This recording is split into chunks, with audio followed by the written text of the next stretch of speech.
Televisión Legislativa presenta TVN Noticias, emisión central con Mariela Logroño. Miércoles 7 de marzo del 2018, amigos y amigas televidentes, ¿cómo están? Muy buenas tardes. Les damos la cordial bienvenida a la emisión central de TVL Noticias.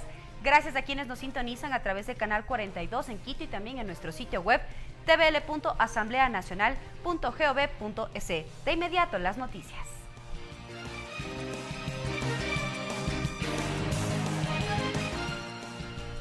El Pleno de la Asamblea Nacional retomó la noche de este martes la sesión en la que estaba previsto el debate del proyecto de resolución para la comparecencia del presidente del Legislativo, José Serrano, y del fiscal Carlos Baca. La sesión quedó suspendida previo a la votación y aquí les tenemos los detalles. El tratamiento del proyecto de resolución que llama a comparecer ante el Pleno de la Asamblea al titular del Legislativo, José Serrano, y al fiscal Carlos Baca Mancheno, arrancó con intervención del proponente, el asambleísta César Ron, quien manifestó que se debe transparentar el hecho relacionado con el audio difundido por el fiscal entre una conversación del presidente Serrano con el excontralor Carlos Polit. Y den cuentas de esos informes, de esas reuniones, de esos acuerdos que el país necesita saber. Tras su intervención, el presidente encargado de la sesión, Carlos Berman, dio paso a la votación, lo que mereció críticas por parte de varios legisladores que buscaban participar del debate. Tras varios minutos, el parlamentario suspendió la sesión. Dicha acción generó reacciones. Para el legislador Esteban Melo, este acto no procedía. Primero se tenía que resolver la apelación para luego continuar con los puntos del orden del día. El debate debió continuar, dijeron de su lado los asambleístas Vicente Tallano y Ana Galarza. Las consecuencias las tendrán que pagar ellos en lo político y en lo jurídico. En lo que respecta a nosotros, tenemos que seguir exigiendo que se vote la moción. Así que aquí se respeta la Constitución, aquí se respeta la voluntad popular y se respeta el debido proceso. Mientras que el asambleísta del oficialismo, Marcia Regui, defendió la decisión del presidente encargado, pues recalcó que no se podía someter a votación una resolución que sufrió cambios ingresados en el último minuto. Que se ponga algo que no se había llegado a un acuerdo, que era un cambio del orden del día. No pueden ellos cambiar. Si ya hubo un acuerdo, si ya se leyó el texto del cambio del orden del día, ellos no pueden aumentar.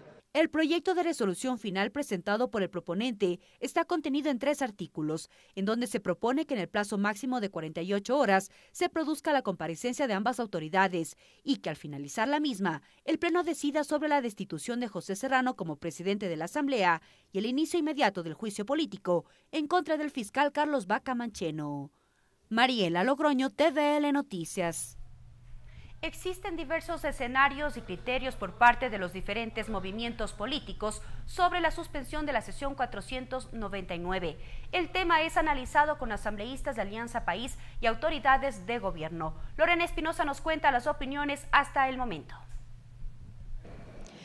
Gracias, buenas tardes. Desde las 8 de la mañana los asambleístas del movimiento oficialista mantuvieron una reunión de bloque. En ella estuvo presente el secretario de Gestión de la Política, Miguel Carvajal. Los asambleístas nos supieron manifestar que ellos defenderán únicamente la resolución que fue anunciada por el Partido Social Cristiano desde el inicio, es decir, la comparecencia de José Serrano y del fiscal Carlos Baca para que anuncien sobre el audio difundido por el fiscal entre la conversación del presidente de la Asamblea y el excontralor Carlos Polit. También manifestaron su desacuerdo con el manejo de la sesión plenaria de este martes. Primero escucharles para ahí tomar una decisión porque seguramente todos tendrán sus argumentos, tanto el presidente de la Asamblea como el fiscal general de la Nación. Es una situación muy delicada, pero tenemos que entender cuáles son los procedimientos establecidos en la Constitución, artículo 131, para iniciar un juicio político y lo que establece la Ley Orgánica de la Función Legislativa para la destitución de la calidad de asambleísta, que es distinto porque no existe procedimiento para destituir a un presidente de la Asamblea Nacional.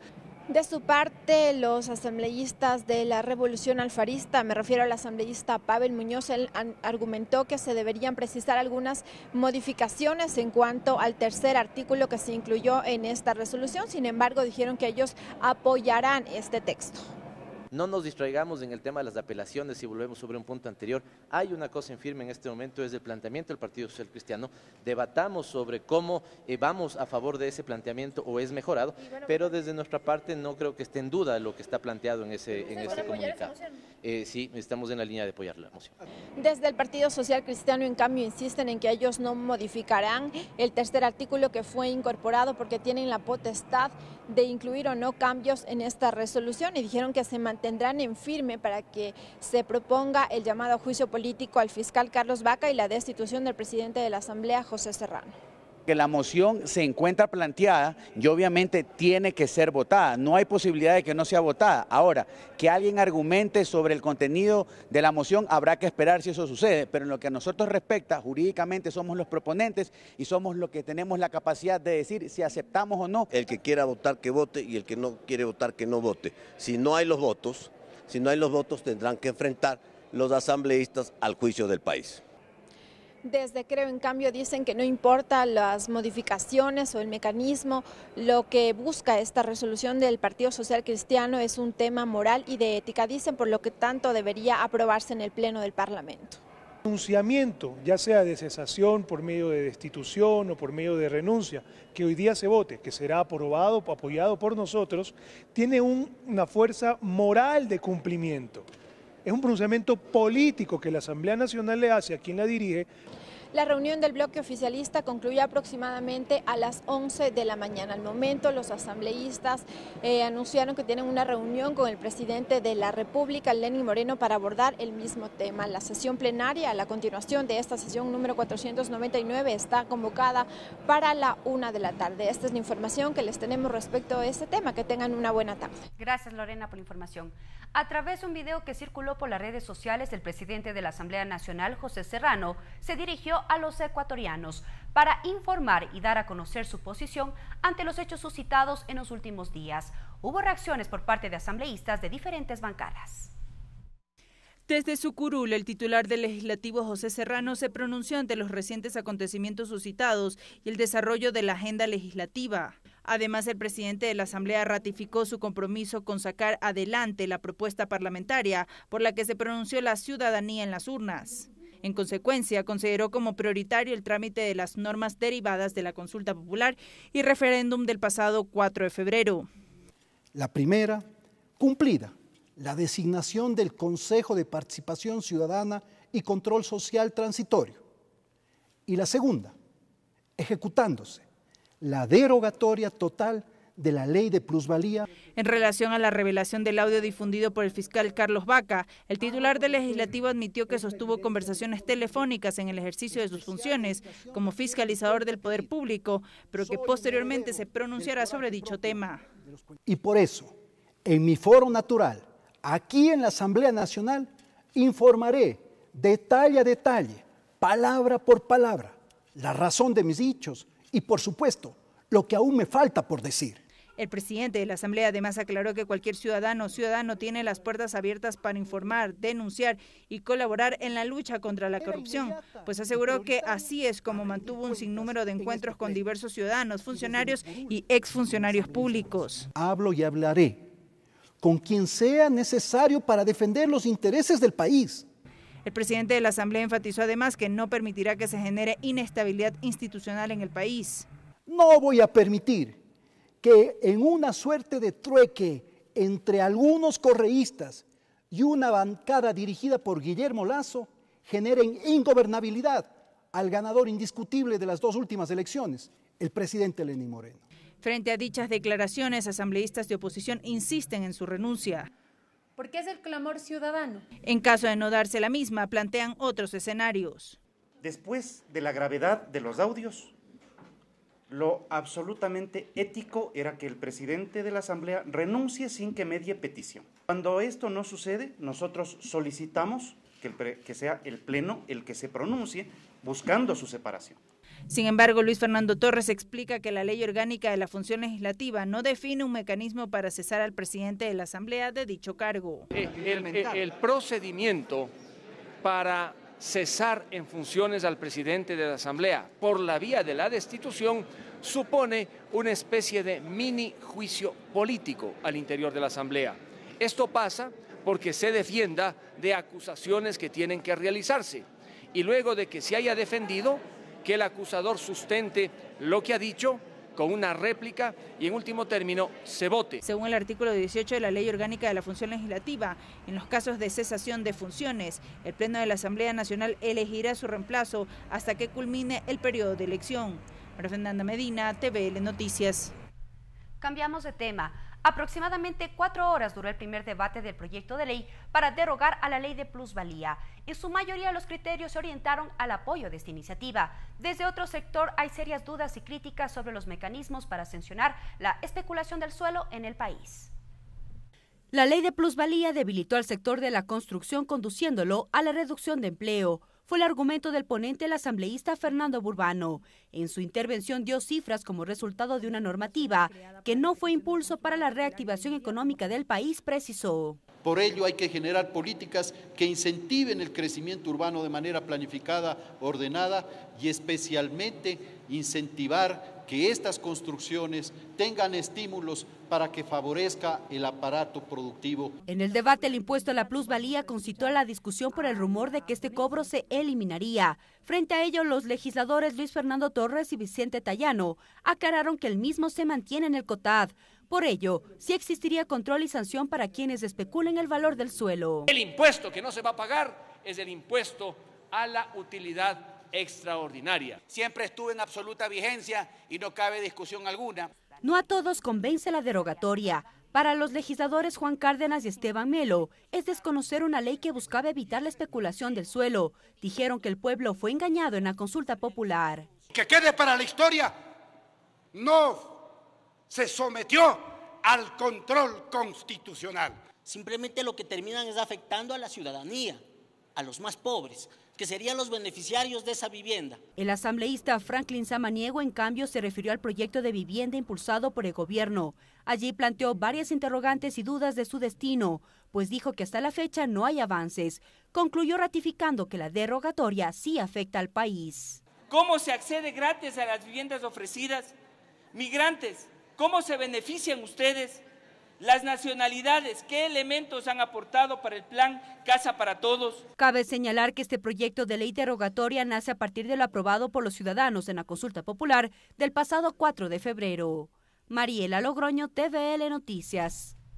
El segundo debate del informe del proyecto de ley para la circunscripción territorial especial para la Amazonía recibió varios aportes de los legisladores. La asignación de recursos continúa siendo el eje de mayor discusión. A continuación, detalles de la jornada. Previo al debate del proyecto de ley para la circunscripción territorial especial para la región amazónica, el prefecto de la provincia de Pastaza, Antonio Cubes, y César Castro del Comaga saludaron la iniciativa, de la que dijeron es una deuda social con la región, al tiempo que dieron sus observaciones, pues la asignación de recursos continuaría siendo un eje de debate.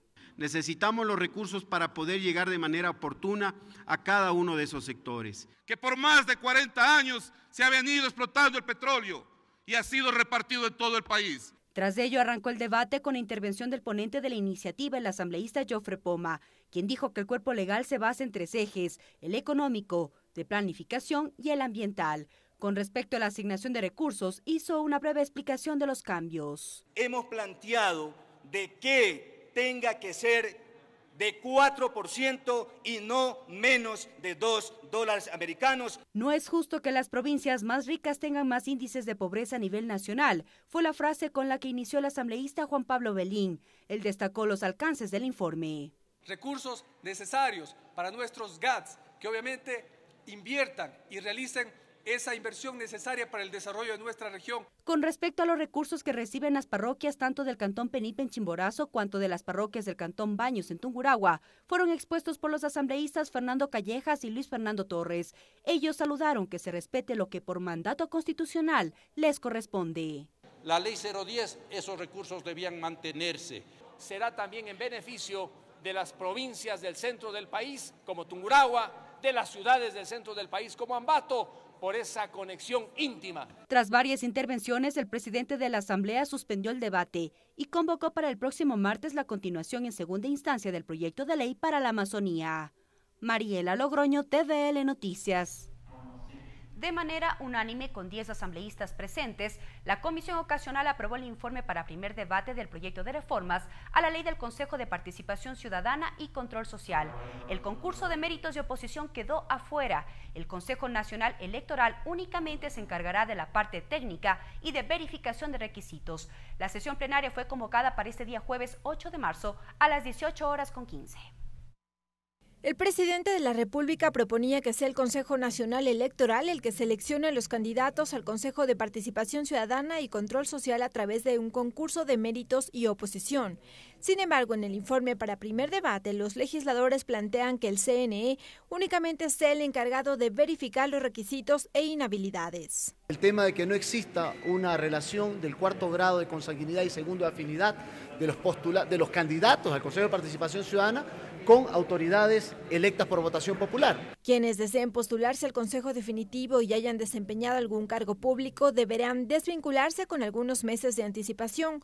Lo propio sucederá con las afiliaciones a alguna organización política. Así también no aplicará la obligatoriedad de poseer un título de tercer nivel. Si fue parte de algún tipo de cargo público, no haya sido antes de 36 meses. Adicionalmente, los 5 años de no haber sido afiliado a ninguna organización política. Interesante que debe tener también una motivación, capacitaciones, no necesariamente un pregrado, pero sí capacitaciones académicas que acrediten esa potestad. Sin embargo, el filtro ante la posibilidad de que en las elecciones se registre un gran número de candidatos aún está por definirse. Las propuestas sobre la preselección quieren ampliarla en el Pleno de la Asamblea. Tanto la recolección de firmas como una propuesta que existe en torno a la territorialidad para que puedan ser candidatos por zonas electorales son dos propuestas que están incluidas dentro del debate del informe. Sobre la presentación de candidatos, la comisión resolvió que podrán ser las organizaciones sociales y la sociedad civil las que tengan esa potestad. El documento deberá ser analizado en el Pleno del Parlamento. Cabe recordar que el presidente de la Asamblea Nacional anunció que las reformas deberán estar listas hasta el 16 de marzo, un año antes de las elecciones seccionales de 2019. Lorena Espinosa, TVL Noticias. Los integrantes del Consejo de Participación Ciudadana y Control Social en transición delimitan la hoja de ruta en la que trabajarán las 3 comisiones establecidas. En horas de la tarde mantendrán una reunión con los integrantes de la Veeduría por la Democracia. Tenemos el informe con Clever Aranda. Buenas tardes. Gracias. Los flamantes integrantes del Consejo de Participación Ciudadana y Control Social mantuvieron su primera reunión de trabajo para definir la hoja de ruta sobre los diferentes temas que tendrán que abordar durante su gestión. El vicepresidente Eduardo Mendoza se pronunció. Escuchemos. Vamos a tener 3 sesiones a la semana, no una como regularmente, 3 sesiones a la semana, martes, miércoles y jueves, y hay comisiones que se han delegado, como se dijo ayer, como se comentó ayer, de las cuales un vocero va a hablar todas las semanas para darle a la prensa las indicaciones de lo que se está haciendo. Representantes de los jubilados también acudieron al Consejo preocupados por los aportes del Estado para las jubilaciones. Escuchemos.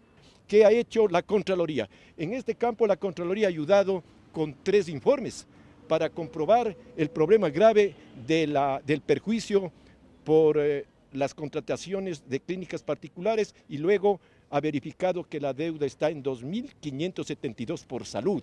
Ellos han ayudado. Entonces, está por finalizar el monto del 40% para pensiones jubilares. Entonces, ellos van a estudiar y manifestarán qué problema existe. En horas de la tarde, representantes de la Veeduría por la Democracia mantendrán una reunión con los consejeros para realizar aportes. Han sugerido que ellos, además de hacer la veeduría, pueden sugerir a los miembros del actual Consejo. Con esta información, vuelvo a estudios. Continúan ustedes. Buenas tardes. Gracias, Clever, por la información. Tiempo de una pausa, pero al volver, más noticias. Regresamos con TVL Noticias Edición Central, luego de la siguiente pausa promocional. Continuamos con TVL Noticias Emisión Central. Continuamos con más información. El asambleísta Héctor Yepes hizo pública su decisión de desafiliarse del movimiento Suma por las recientes decisiones adoptadas al interior de la agrupación política, pues asegura que no reflejan el mandato recibido en las urnas por el pueblo ecuatoriano. Además, hizo un recuento de las veces que ha votado distinto al movimiento Suma en las últimas semanas y ratificó que continuará como legislador independiente en la Asamblea Nacional. En los próximos días formalizará su desafiliación de Suma y la renuncia a la dirección provincial del Guayas.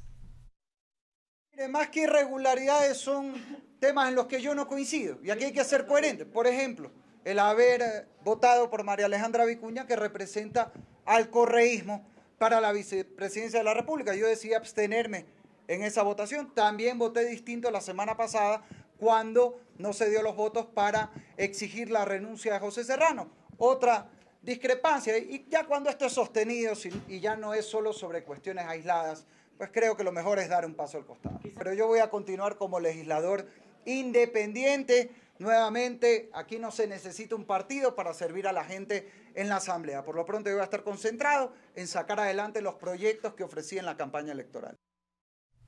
La Defensoría Pública propone la despenalización del aborto en casos de violación.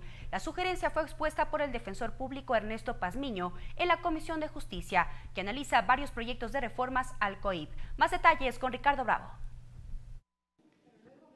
¿Qué tal? Buenas tardes. La Comisión de Justicia y Estructura del Estado recibió a Ernesto Pazmiño. Él es el defensor público.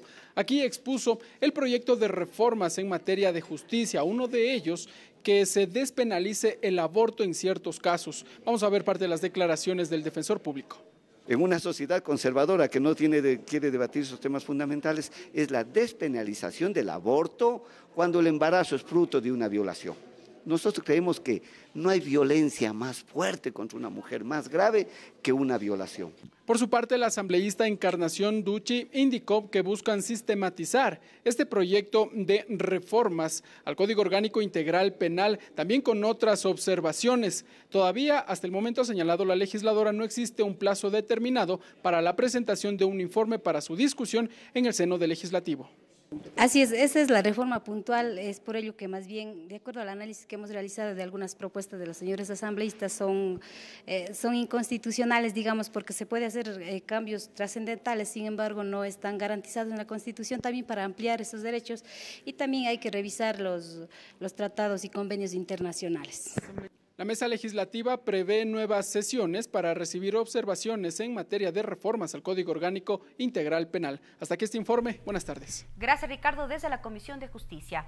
Hoy la Comisión de los Trabajadores recibió en Comisión General a representantes de varios colectivos para que presenten sus observaciones al proyecto de ley reformatoria, a la Ley de Justicia Laboral y Reconocimiento del Trabajo en el Hogar, con respecto al límite de utilidades de iniciativa de la asambleísta Cristina Reyes. Más detalles con nuestra compañera María Fernanda Medina. Adelante. Gracias, ¿qué tal? Muy buenas tardes. En efecto, y para hablar más acerca de este proyecto reformatorio, está con nosotros la asambleísta que ha dado parte a esta iniciativa. Ella es la legisladora Cristina Reyes del movimiento PSC-MG. Asambleísta, un poco consultarle en contexto a qué se debe este proyecto reformatorio que usted está presentando el día de hoy y que obviamente se está debatiendo. Sí, en el gobierno anterior hubo una afectación directa a 16.000 trabajadores ecuatorianos en el momento que se aprobó un límite a sus utilidades. Estamos hablando de su esfuerzo, de su trabajo honesto, de su trabajo honrado.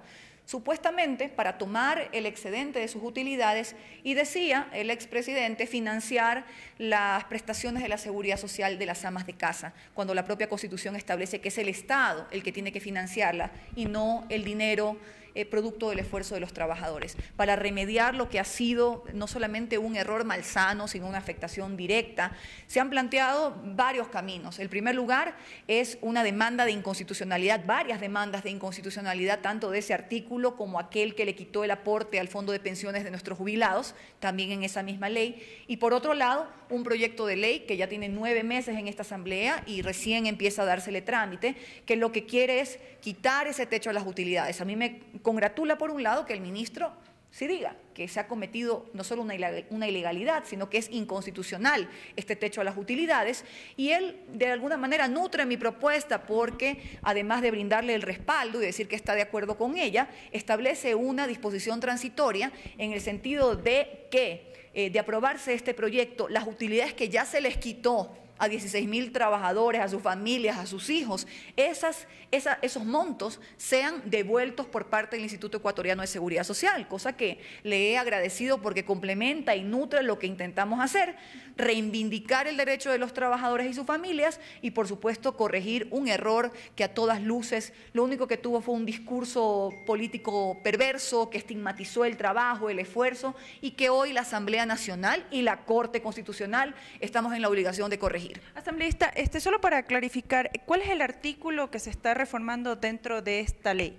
Es el artículo 16, me parece, 15 de la Ley de Justicia Laboral y el Trabajo No Remunerado del Hogar, que reformó el artículo 97 del Código de Trabajo, donde se establecía el 15% de las utilidades que todos los trabajadores de la mayoría de sectores económicos, salvo los que prohíbe expresamente la Constitución, podían gozar, producto de su esfuerzo, la productividad de sus empresas, etcétera. Obviamente esto ha sido cuantificado, son 16.000 familias que hoy nuevamente en abril se les va a confiscar sus utilidades y hoy estamos en la oportunidad histórica a través de pronunciamientos claros del Ministerio de Trabajo, del trabajo que haga la Asamblea Nacional y por supuesto del pronunciamiento de la Corte Constitucional de remediar este error. Muchísimas gracias, son las opiniones y observaciones de la asambleísta Cristina Reyes, ella es integrante de la Comisión de los Trabajadores. Hasta aquí el informe, buenas tardes. Gracias María Fernanda por la información. La Comisión Ocasional para conocer los casos de personas desaparecidas pedirá la comparecencia del embajador de Perú en Ecuador para conocer los pormenores de la desaparición de Natalie Salazar en ese país. La compatriota habría sido asesinada en el vecino país del sur. La comisión plantea un cambio al artículo 84 del Código Orgánico Integral Penal COIF a fin que se tipifique la desaparición involuntaria como delito para personas particulares. Para que la Fiscalía pues ya no tenga que decirnos, saben que hay este vacío, no tengo el argumento para poder hacer la acusación, entonces queremos llegar con esto. La gestión se enfoca en varios objetivos: armar una base de datos de los desaparecidos a nivel nacional, establecer contacto con las familias y coordinar acciones conjuntas con instituciones encargadas del ramo. Es pertinente realizar estas reformas a las leyes y que para que los familiares puedan de alguna u otra forma dar con sus allegados. En los próximos días serán invitados familiares de la compatriota Natalie Salazar, quien falleció en Perú, para conocer pormenores del caso. Luego, pues, vamos a llamar a las autoridades, en este caso podría ser al embajador, al canciller del Perú, para que nos dé información también y a las autoridades que tengamos que ver. El objetivo de la Comisión Ocasional para conocer los casos de personas desaparecidas busca ser el nexo con los familiares para desarrollar acciones efectivas y urgentes. Clever Aranda, TVL Noticias. El Gobierno Nacional aceptó este martes la renuncia de Carlos de la Torre al Ministerio de Economía y Finanzas y en su reemplazo designó a María Elsa Viteri. Viteri tiene cerca de 30 años de experiencia en el ámbito económico, tanto en lo público cuanto en lo privado. Entre el 2008 y el 2010 ya ejerció el cargo de ministra de Finanzas y lideró el sector turístico de playas. Es economista y cuenta con una especialización en ciencias económicas y economía agrícola. La víspera también se hizo pública la renuncia de Elsie Parodi como ministra de Electricidad y Energía Renovable. Su reemplazo sería designado en los próximos días. Y así llegamos a la parte final de la emisión central de TVL Noticias. Sigan en sintonía de la televisión legislativa. Muy buenas tardes. Televisión Legislativa presentó TVL Noticias, emisión central.